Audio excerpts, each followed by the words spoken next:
Hi, everyone. We're just giving folks a moment to filter in. And if you're just joining, please include in the chat just a little introduction. We'll get started in a minute or so here.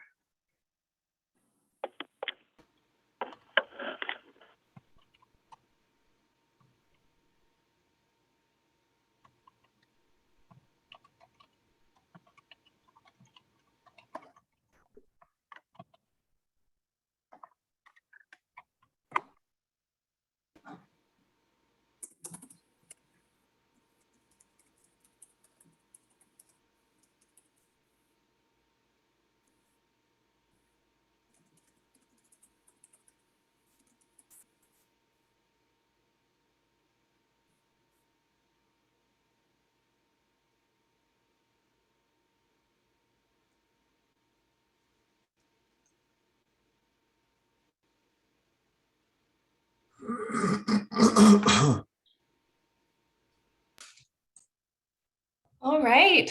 Well, good morning, everyone. Thanks so much for joining us this morning to talk through the evaluation findings that Harder+Company put together for the Strategic Growth Council's California Climate Investments Technical Assistance Program.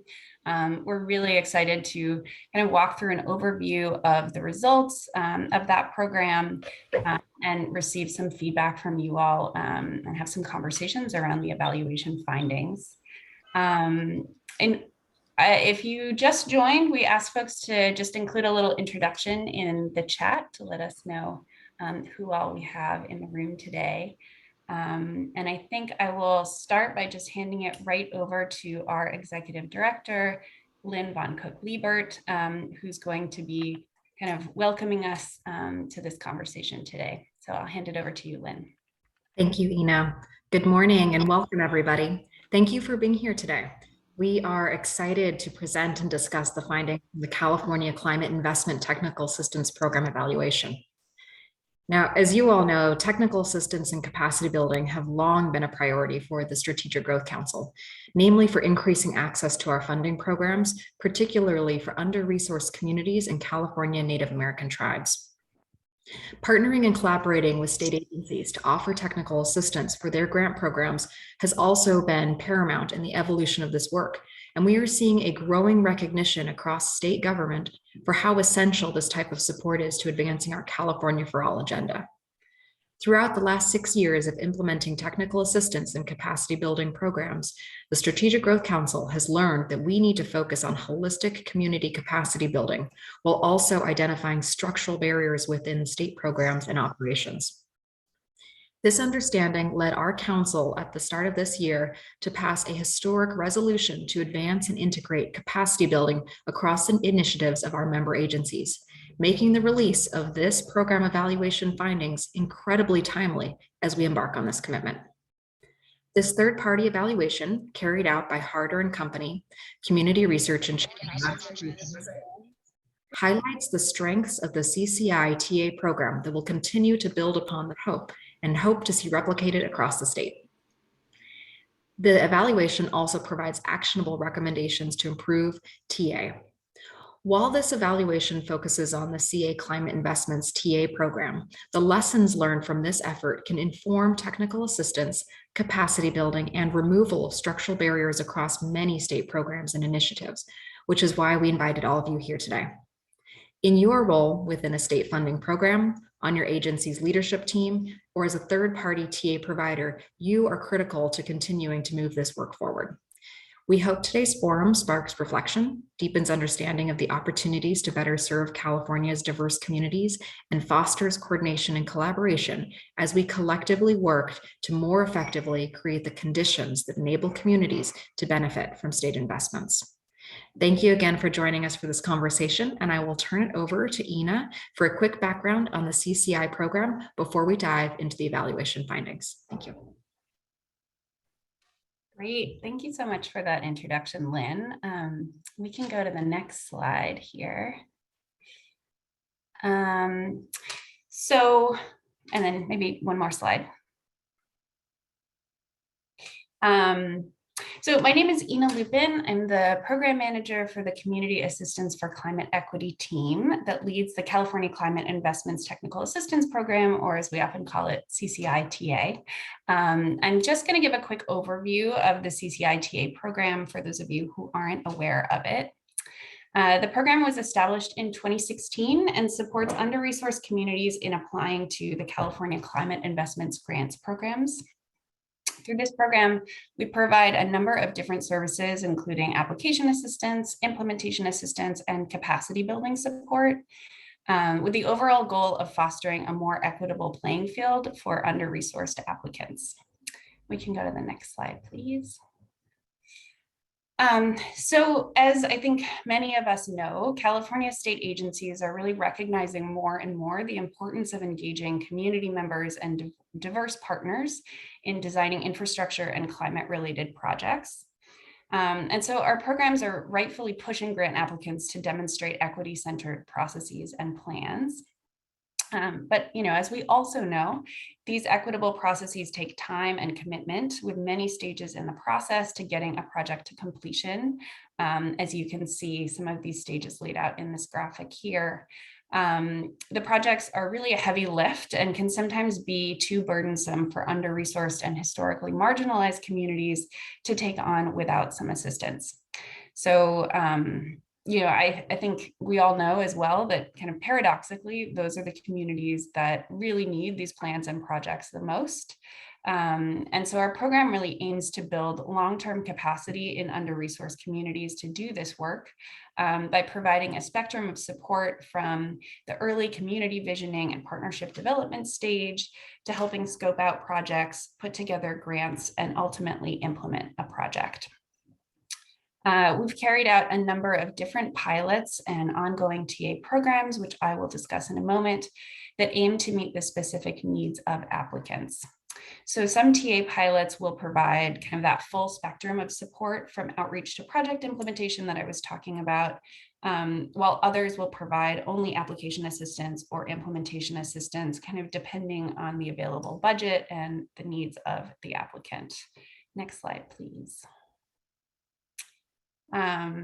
So just to provide a little bit of a history of our program, the program grew out of an initial appropriation of $500,000 from the legislature to support a technical assistance pilot for the Affordable Housing and Sustainable Communities program.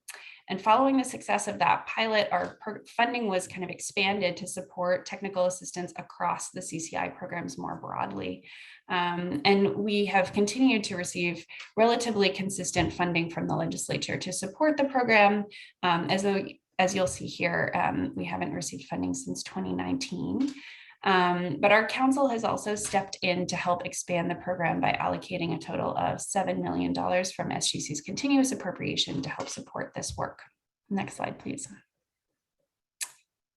And so in 2018, actually, in recognition of SGC's technical assistance work, Senate Bill 1072 was signed by the governor, which called SGC to create technical assistance guidelines for state agencies to provide guidance and share best practices that were learned from the many different technical assistance pilots that we've carried out. We convened a group of experts from across 13 state agencies to help develop that guidance, which we hope is really going to be very useful for any state agencies that are looking to carry out TA. And we can share a link to that resource in the chat in case that could be useful to any of you who are on the call today.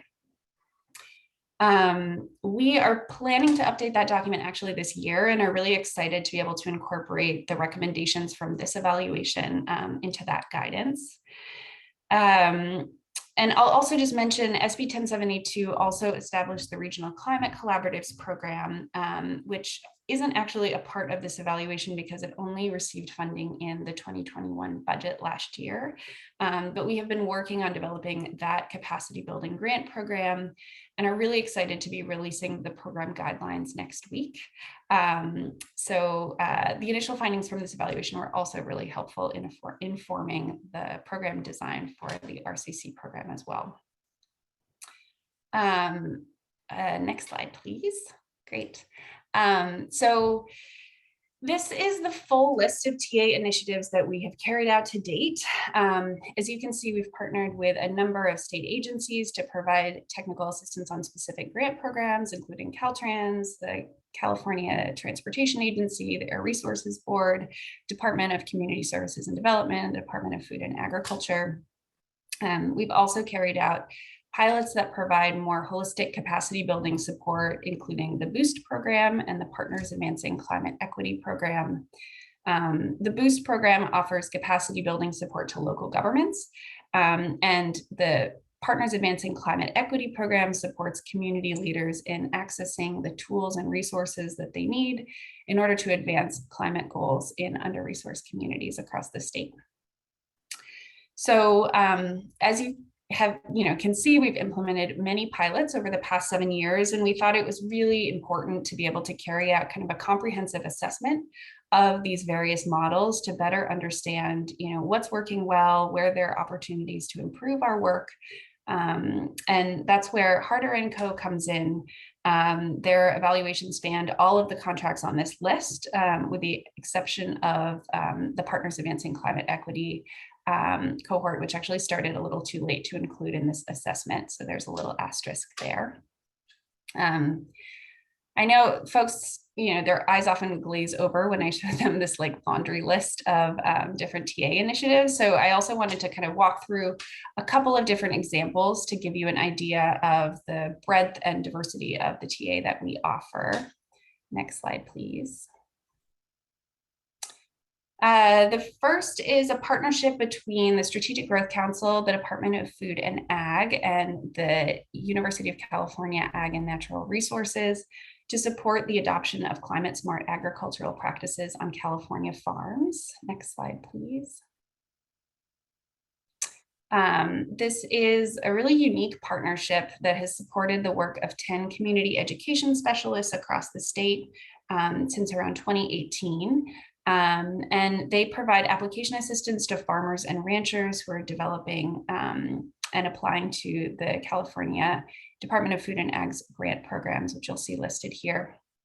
They also support training and education opportunities to encourage the adoption of practices such as cover cropping and other methods that promote water efficiency and soil health. Next slide, please. And another pilot project that we carried out was in partnership with the State Transportation Agency to support the equitable implementation of transit projects that are funded through the Transit and Intercity Rail Capital Program. Our TA providers helped the grant awardees partner with local community-based organizations to support the equitable implementation of those new infrastructure projects. Each TA recipient received and kind of defined the scope of the assistance that they received based on their community's needs. So in some cases, this included marketing and outreach strategies that were specifically targeted to disadvantaged or low-income communities, or the development of community impact assessments to better understand any potential unintended consequences of these projects, such as displacement, for example. Another example is the development of projects and plans and strategies to maximize the benefit of these projects for disadvantaged and low-income communities. Next slide. Thank you. Great. And so this is the last one that I wanted to highlight here today, although as I stated before, the evaluation spans really all of our different TA offerings. But this is the BOOST program, which is another technical assistance model that SGC piloted, this time in partnership with the Institute for Local Government. The program works with under-resourced local governments and aims to meet them where they are by tailoring services to the kind of specific needs that they have on the ground. The program provided support on everything from staff trainings and planning support to grant writing assistance and project implementation assistance to help them meet both climate and equity related goals. So it really ran the gamut in terms of the services that were offered. In the first round, we worked with 10 cities in 2 regions across the state, and were able to help these communities secure over $50 million in funding. We received really great feedback on this program and this specific model of meeting communities kind of where they are and with the needs that they have. And so we launched a second round, which is actually currently ongoing now. Next slide, please. And with that, I think, we're really glad to have this evaluation of all of these different efforts that can inform our work moving forward. So I'm excited for you to hear from Harder & Co. about their findings, and just want to kind of wrap up here by mentioning a few upcoming milestones. As I mentioned, we'll be releasing our RCC guidelines next Monday, April 18th. And we're also looking to update our technical assistance guidelines for state agencies this year, which will incorporate the evaluation findings. So definitely please keep an eye out for both of those things. And with that, I think I'll hand it over to the Harder & Co. team to share the findings from their evaluation of our program. Thanks very much. Thank you, Ina, and good morning, everyone.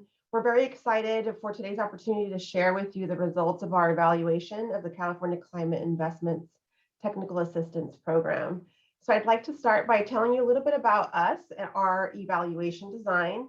Then we're going to transition to providing you with an overview of our key evaluation findings, at which point we're going to go into breakouts to learn more about your thoughts and your reactions to these evaluation findings. After the break, we're going to reconvene and wrap up with some actionable recommendations. So let's get started. So our evaluation team is part of our climate equity team at Harder & Company Community Research. As a firm, we crystallize our work into 5 mission statements. So we believe in the power of data. That is, we know that good information is essential to good decisions. We believe in community voice, that lasting change requires active engagement of communities. This is at the heart of our evaluation design that we'll be presenting today. We believe equity is central to social change. That is, meaningful progress hinges on addressing deep-rooted disparities head-on. This means removing barriers and creating opportunities for communities that have been neglected or suffer discrimination. It also means not shying away from complex structural and systemic factors that often drive inequities. So our job on this front is to support clients in gathering and interpreting data in ways that shine light on disparities and making plans for the future through an equity lens. And that's what you'll hear come through in our findings today. We also believe in innovation and learning. So complex social issues require new ways of thinking. This means believing or being willing to use creative approaches to learning about the strengths and the needs of communities and developing a response to those challenges facing those communities. It also means being thoughtful about how we adapt our methods in the context of each community that we work in. So we believe in deliberate action as well. And in particular, we know that thoughtful strategy leads to greater impact. In the case of this evaluation, we're here today to help the Strategic Growth Council interpret findings in a way that supports its strategic approach. Hence why you'll see us go into breakout sessions and really hear about you and hear about how you think that these findings will help shape TA provision in the future. Next slide, please. So for this evaluation, our core team included the folks that you see here on this next slide. And so you'll be interacting with us today. So I won't go through a complete background of our entire team, but you'll get to see us in the breakout rooms and learn a little bit more about us. Who you don't see pictured here or present today are the folks who work behind the scene to support our work. So we want to give a special shout out to our partners at Change Lab Solutions, our partners that help drive our evaluation advisory committee, our internal graphic design team, our videographer, and key SGC staff who helped shape our evaluation design. These entities together in partnership with this core team that you see presented here on the slide really are the ones that together helped us design the evaluation and implement the evaluation over the last 2 years. So let me tell you a little bit about our evaluation design. Next slide, please. So this evaluation showcases evidence of equitable processes and outcomes. TA providers' ability to include one measure of equity is not sufficient to demonstrate fair programming. Therefore, our evaluation assessed equity by compiling as many relevant process and outcome measures as possible. And in the context of this evaluation, we define an equitable process as one that prioritizes the provision of TA services to the most under-resourced communities in the state of California. An equitable outcome in this case refers to the alleviation or mediation of some of the resulting harms that are associated with environmental and social injustices. Next slide, please. To help SGC's climate investments TA program model really articulate what the model is about, our team helped as the core SGC team develop a logic model. And in this logic model, it essentially allowed the SGC team to be able to represent the relationships between the CCI TA program's resources, its activities, and really be explicit about the intended effects. In this model that you see here on your screen, equity is the focus of a process, and equity is also the focus of the outcomes for eliminating climate disparities in California's most vulnerable communities and under-resourced communities. The TA program is intended for a broad range of assistance efforts to increase the capacity of applicants in these disadvantaged communities to successfully compete for California Climate Investment Program funds. And as you see here on the screen, the ultimate outcome is to help build that capacity to eliminate those inequities. And so using this logic model, we crafted very specific evaluation methods to be able to assess the effectiveness of the model itself and the ability for the model itself to actually move the needle in the equity with an equity lens. So next slide, please. As you see here on this slide, in the evaluation methods, you'll see that we conducted 27 semi-structured interviews with TA providers and recipients to elicit general trends about their perceptions of capacity building supports, their perception about community engagement, impact, sustainability, and their core experiences with the TA provision. We also use the CalEnviroscreen 4.0 to develop maps of administrative TA recipient data that were then mapped onto the base maps of disadvantaged communities according to the CES and low-income communities according to AB 1550. And you'll see that presented in today's presentation. We also conducted a statewide TA recipient survey that was administered to 48 recipients representing 72 organizations, which, as I can see in the engagement today, represents many of you who are on today's call. So with that said, I will pass it to my colleague Theo to provide us an overview of our key evaluation findings. Thank you, Amy. Next slide, please. So for the presentation of evaluation findings, we're going to talk about the results in 3 sections. The first section will continue this discussion that Amy's already queued up about the importance of equity. The second section relates to capacity building, which we'll define in a few different ways. And we're also curious to hear from you in the breakout rooms, how you implement capacity building in your own work. And the third section is related to community engagement. Later, when we break out into the discussion groups, they'll be organized around these same 3 topics of equity, capacity building, and community engagement. The first main finding that we're presenting today is that equitable TA provision requires cultural competency. Go to the next slide and I'll tell you what that means. So when we think about equitable provision, we saw this manifest in a few different ways in the interviews we had with recipients and providers, as well as the survey. First, there was often the inclusion of local providers who understand the community they're supporting.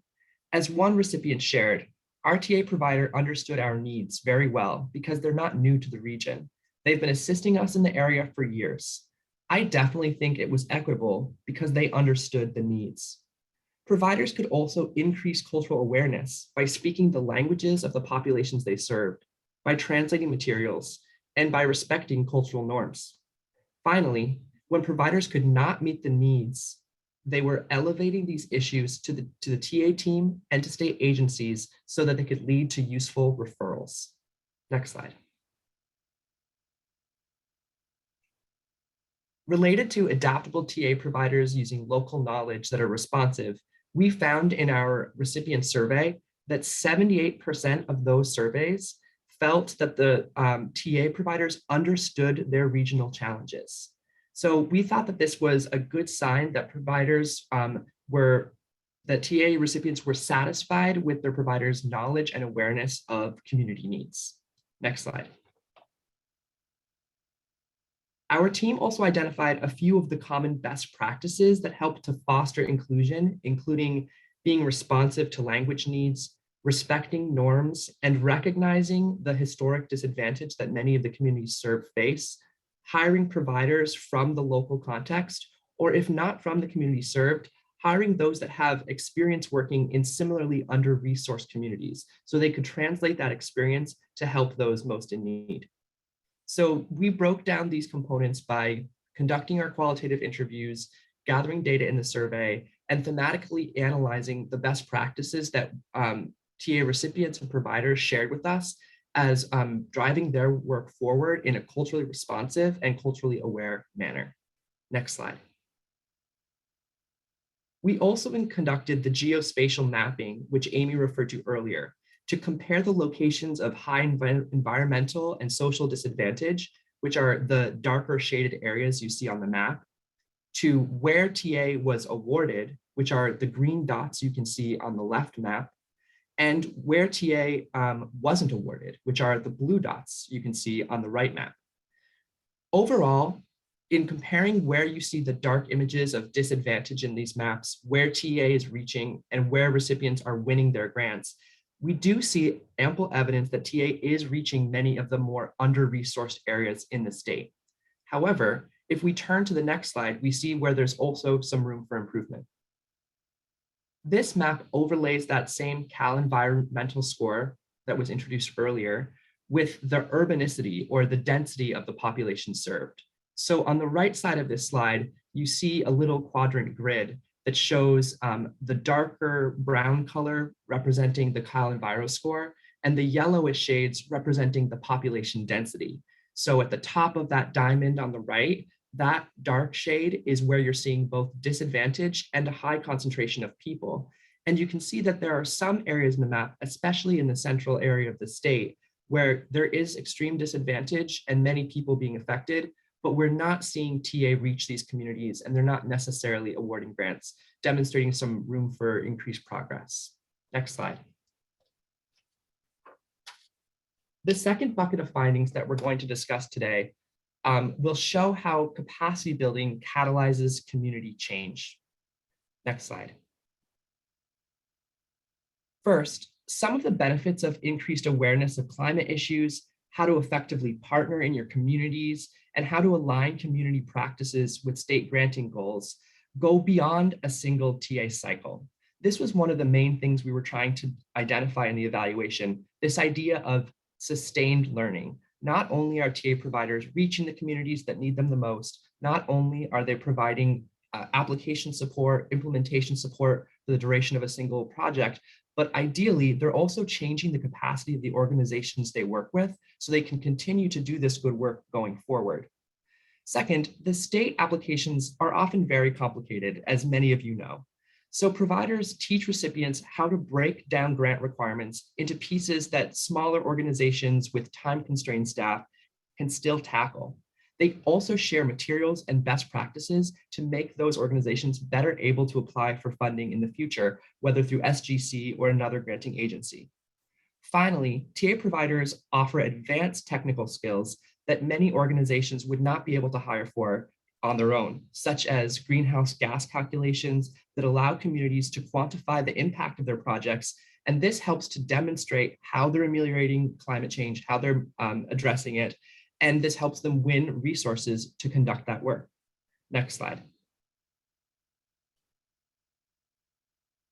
Here you can see that related to sustained impacts, most TA recipients surveyed had the feeling that they were better able to understand climate solutions. 89% of folks reported this. Subsequently, 87% of folks said that they were then able to align their projects with the solutions that they had identified. So better bringing into alignment how to address climate change with the projects they're implementing in their communities. And finally, some recipients, 75%, were even able to engage in the policy arena to advance their goals. Next slide.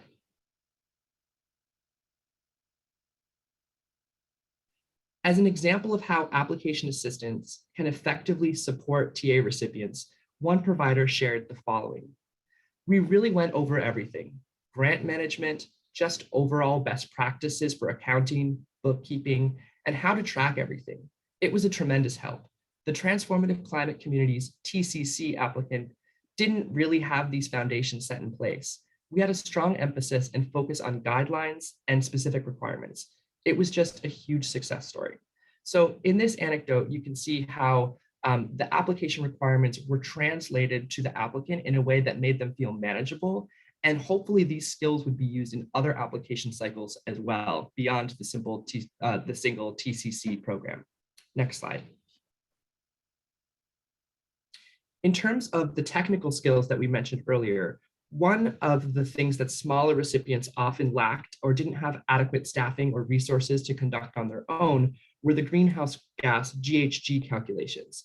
In our survey, these were often cited as a top need for TA, and we also saw evidence that this is something that recipients would like even greater support in accomplishing in the future. So on one hand, this was one of the TA pieces, one of the TA provision pieces that people certainly appreciated, and they were asking for more of it. So in our recommendations, we'll circle back to this idea of how to better support greenhouse gas calculations. Next slide.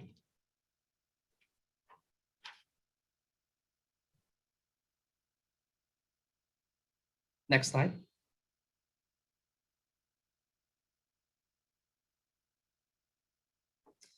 The third category of findings shows that TA supporting community engagement also leads to sustained impact as it embeds this important work in lasting community relationships.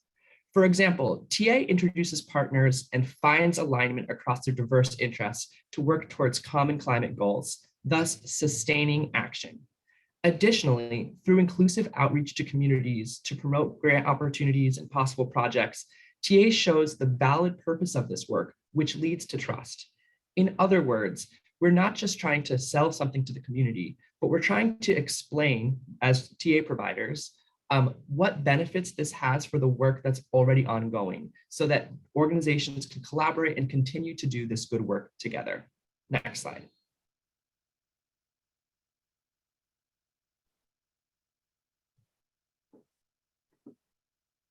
One TA recipient shared how from the onset of the work, TA helped them engage the community to identify needs, stating, "The approach we took to this project is really community development from the ground, from the bottom up.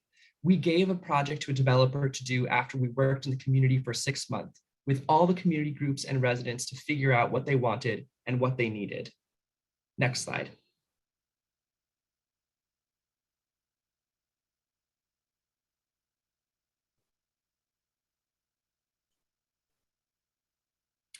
Finally, as an example of how effective outreach can promote trust in the community, our final report illuminates promising practices throughout.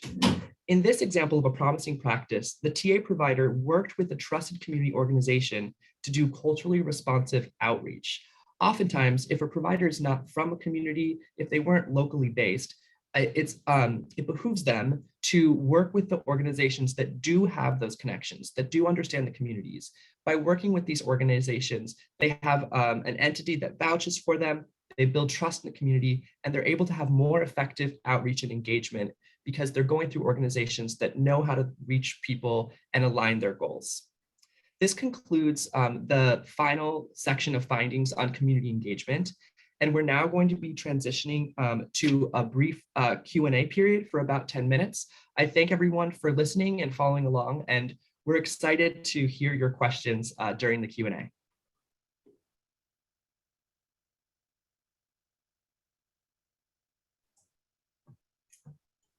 Next slide, please.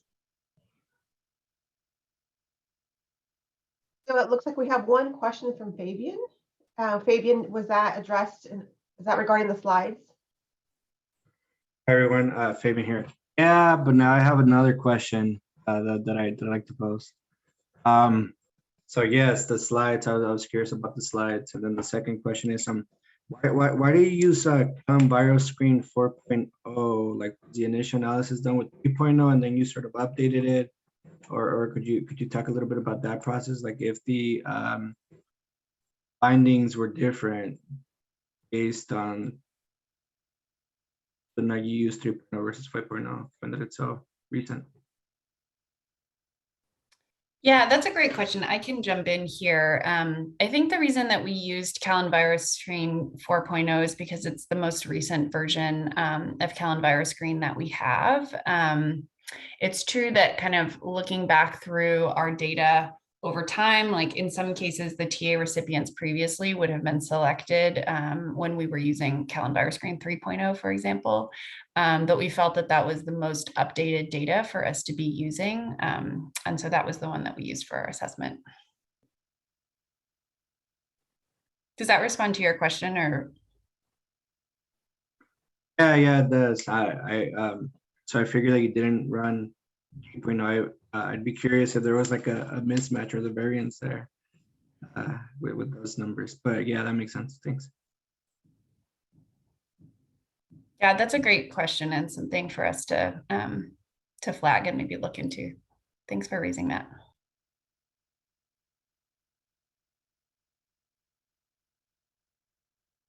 If folks have other questions, feel free to post them in the chat.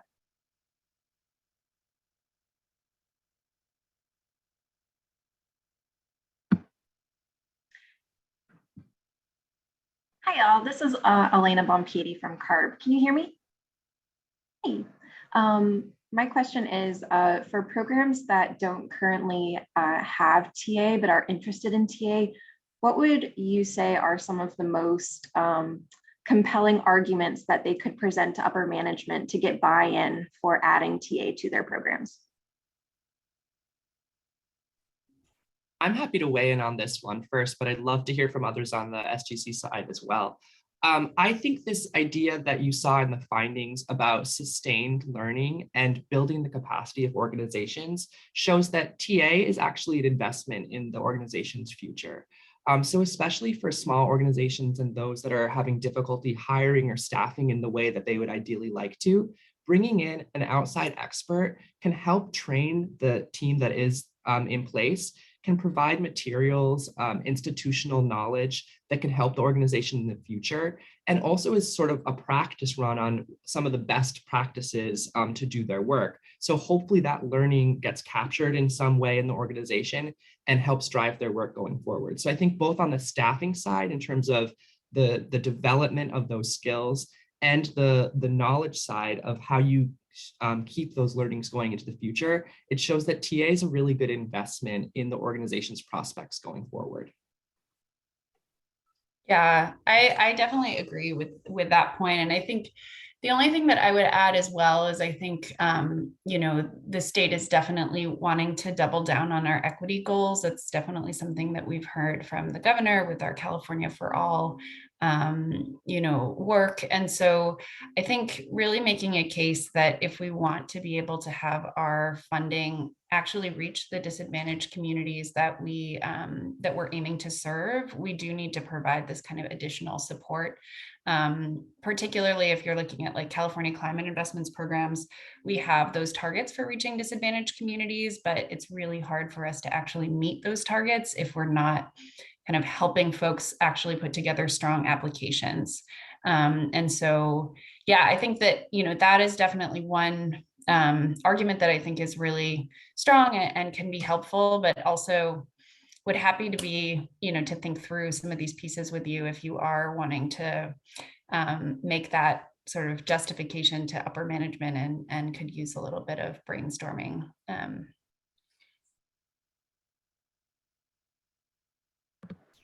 Daniela, would you like to chime in on that? Hi, everyone. This is Daniela from the evaluation team. I just wanted to add one more kind of you know, case to be made to leadership when considering technical assistance and really just grounding this discussion in the history of you know, our state and just in general. One of the findings that we do elevate is the difference between equity and equality, and recognizing that those underserved communities, you know, for structural reasons have been excluded from being in a position to apply for such funding, right? And so really making the case that those folks do need a little bit extra help. And, we should recognize the responsibility that, like, if those folks keep getting sort of left behind and sort of making that case for needing that extra support to be in a, more kind of equitable playing field.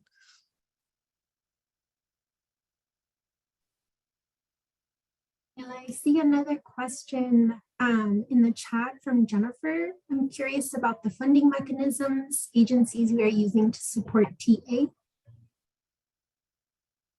Yeah, I can jump in there. So I think I covered a little bit for our program where our funding has come from. We've received some funding directly from the legislature through budget acts, but I think in many cases, agencies are able to use their program dollars to support technical assistance, particularly if your program is funded through the California Climate Investments Programs. The funding guidelines do allow you to use your program funds for technical assistance. So that is definitely something that is particularly helpful if your funds come from cap and trade. If they don't, sometimes it can be a little bit more challenging, but it definitely, is something to look into. Particularly, I'm not as familiar with some, general fund and exactly how you might be able to make that argument. But a lot of times, I think if you're able to kind of make the case for the importance of this work, there can often be ways to be able to find some resources to support it. And I'll also say as well that, a number of the partnerships that we've had in the past with other agencies, we've been able to kind of help support them in thinking through the process, and in some cases in being able to provide some funding for technical assistance.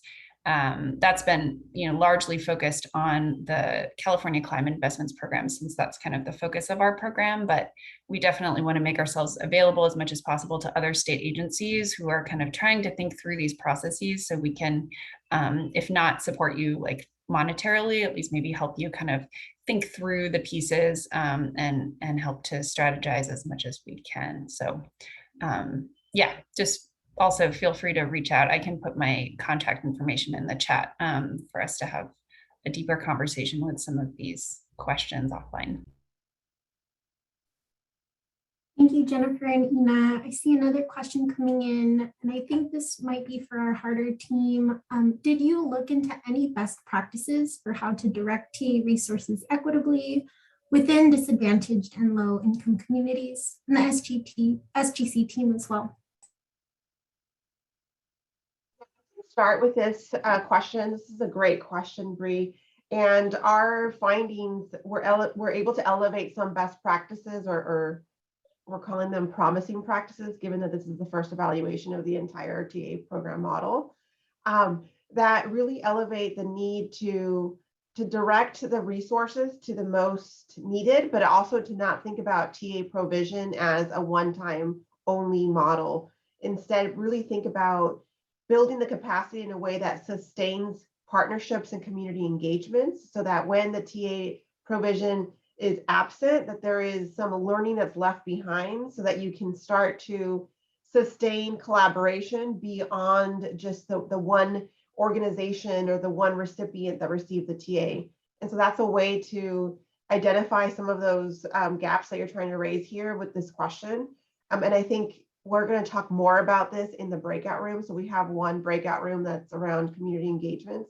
So I wonder, Bree, if we can, or Sarah, if we can make sure that Bree gets into that room to have that discussion.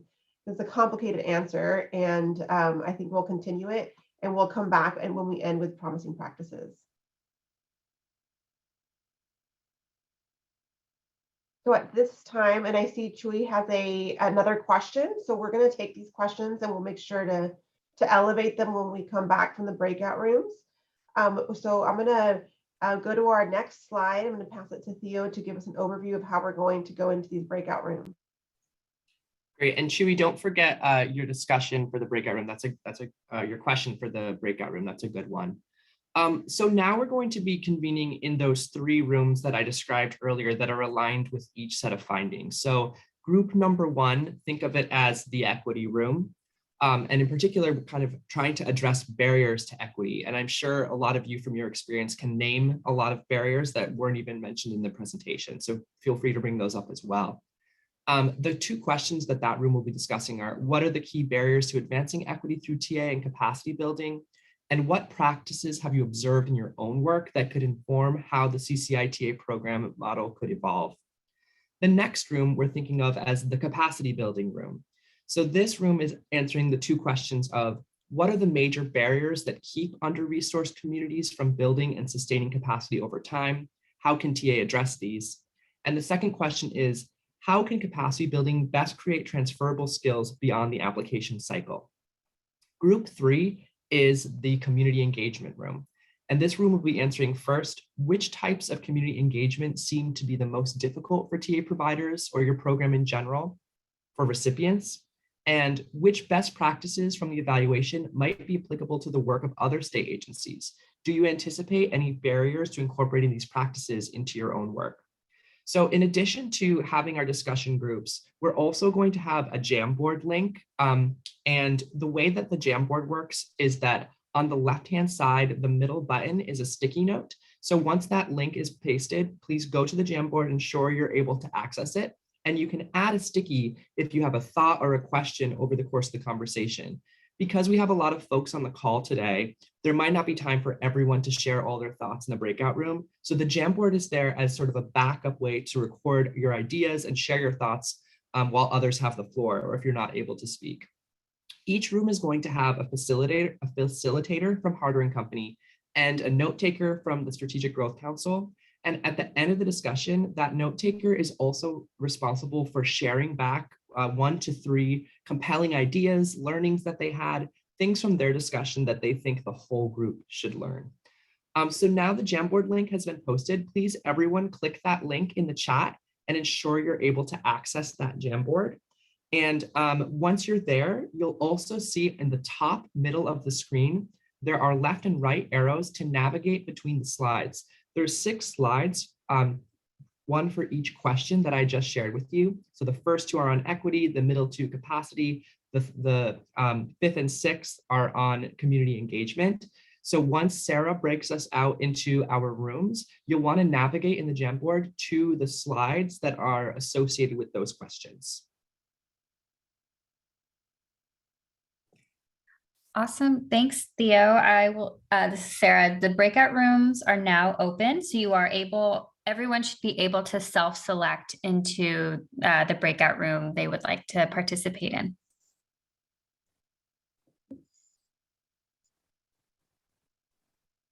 If you're calling in through the phone and would like us to move you into one of the breakout rooms, let us know in the chat and we are happy, or unmute, and we can move you into your desired room.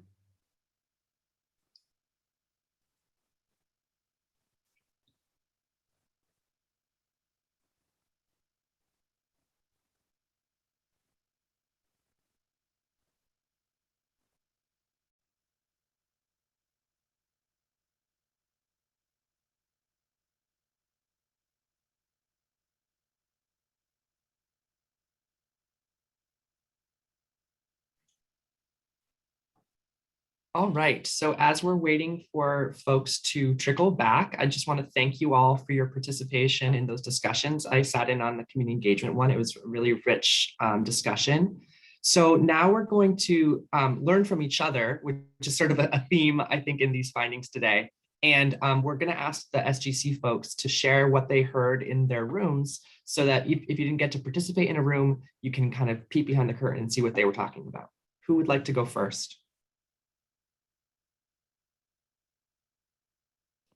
I can go ahead and go first. Hi everyone, I'm Kathleen. I use she, her pronouns. I'm from SGC, and I was note taking in group 3, the community engagement room, and some stuff that people discussed that stood out was how to strike a balance between more holistic engagement, more broad holistic ongoing engagement, and then the more pointed specific project-based engagement.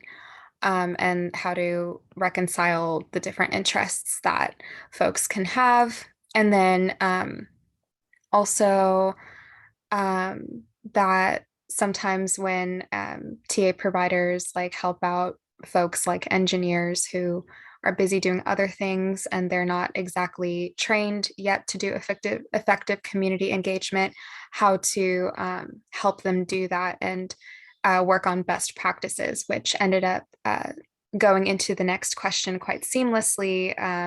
Oh, and sorry, I should repeat.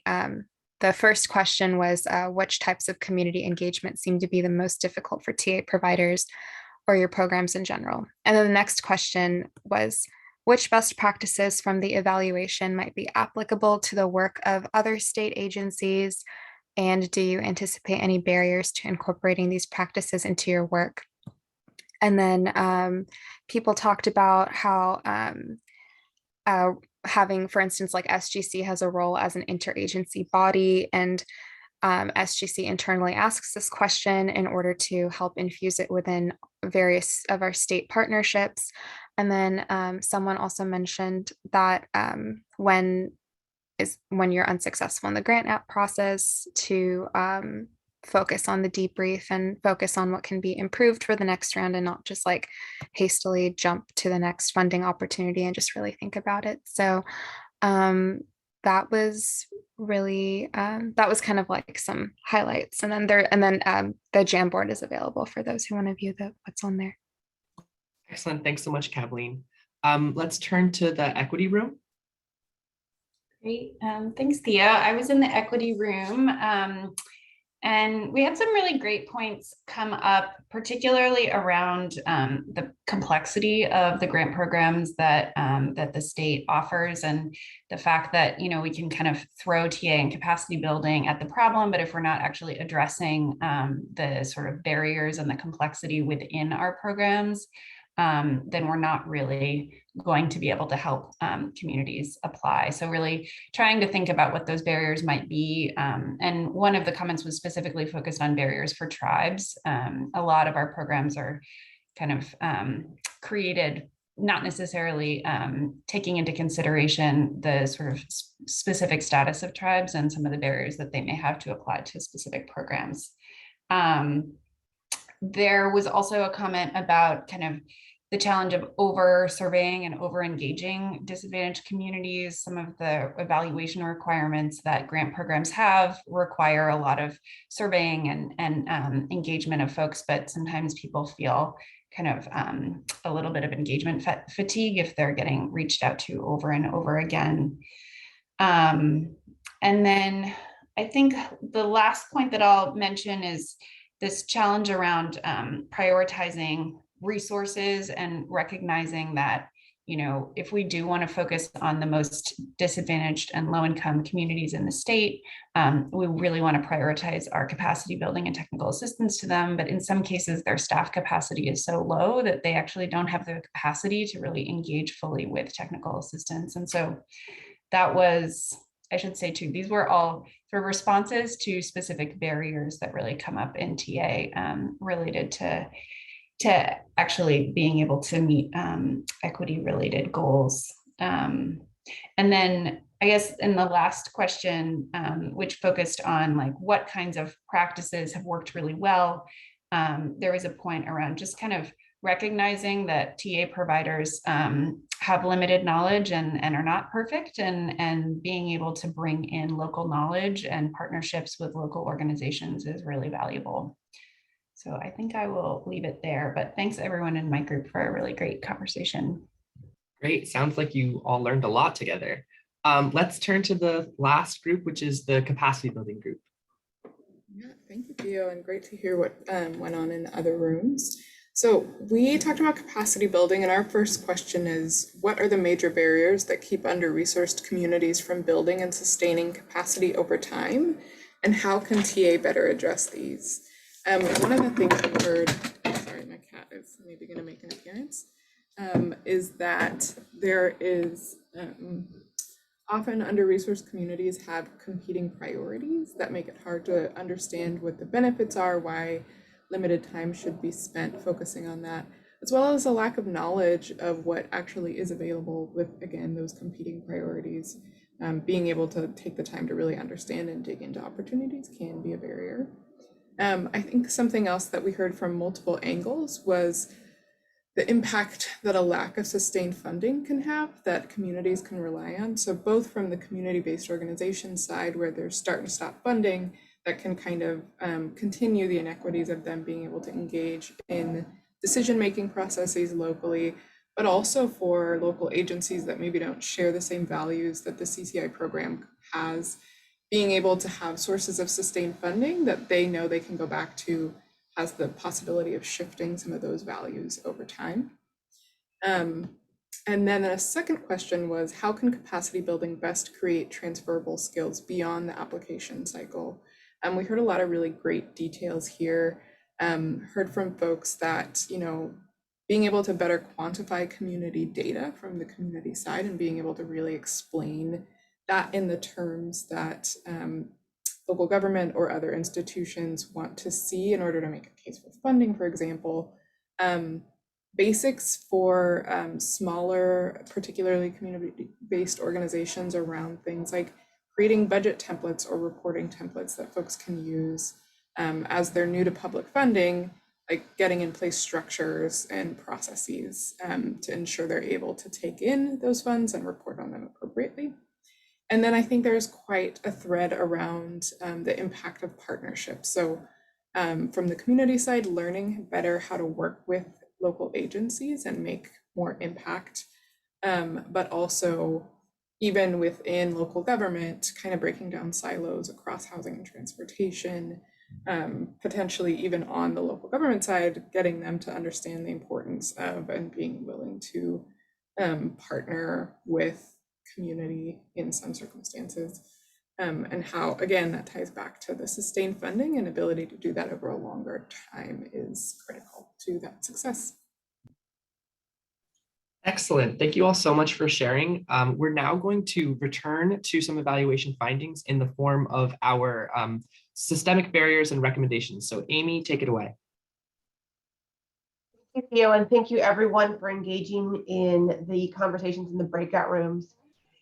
It sounds like they align very well with the findings and with some of the things that we're elevating as part of our systemic barriers beyond TA provision. So next slide, please. We recognize that the CCI TA program model provides the state with a unique opportunity to facilitate and scale systemic change that addresses the same social and racial inequities confronted by under-resourced communities.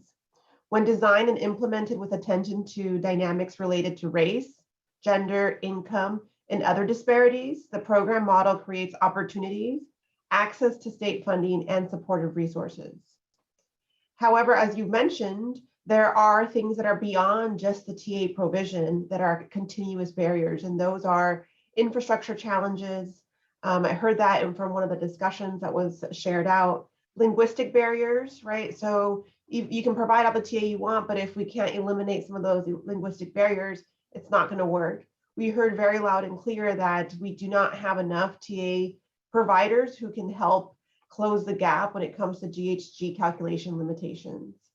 Also, implementation phase barriers, right? When we're looking at grantees or potential grantees who are going to get the funding, what do they do once they receive the funding? How do they implement? Do they actually continue to need implementation support, and how do we actually provide that support in a way that is beyond just that one-time TA? As we heard from TA providers, under-resourced communities have a really have to really pick and choose where staff spends their time. So if they're just like, you know what, this is a dozen of pages of an application, then we don't have the capacity to create something competitive. We're just not going to apply, right? They just can't do it. So TA provision is great, but it's not eliminating these larger systemic barriers. Next slide. So one of the things that you have heard loud and clear, hopefully from our evaluation findings, is that the TA provision model is great. It's meeting its equity process and outcome goals in efficient ways. Many of the TA providers and recipients have shared that they are very satisfied with the service that's being provided. Sure, there's gaps and recommendations for improvements, but overall, there's a really positive response to TA provision.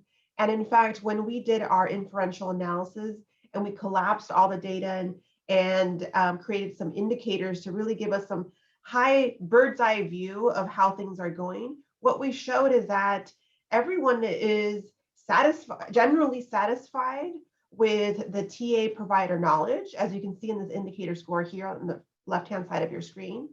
Generally speaking, TA providers facilitated collaborative opportunities. The max scale here is 4, and the score was 3.4 on average. Recipient capacity changes due to TA provision actually was present, and it was quite high. When asked about promoting change and advancement, the indicator score was at 3.6, again, 4 being the max. So these are really good scores. And then satisfaction with the quality of the TA, we see an average score of 3.9.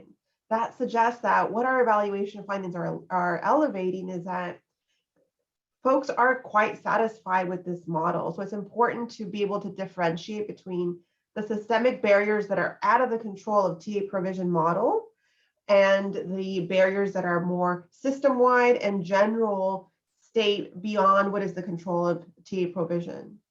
So we'd like to transition into this next slide, please, to end with some recommendations for enhancing the TA provision. Again, approaching this from a strengths-based perspective, acknowledging that generally speaking, things are going pretty well, but there's minor suggestions that could really enhance the provision of TA.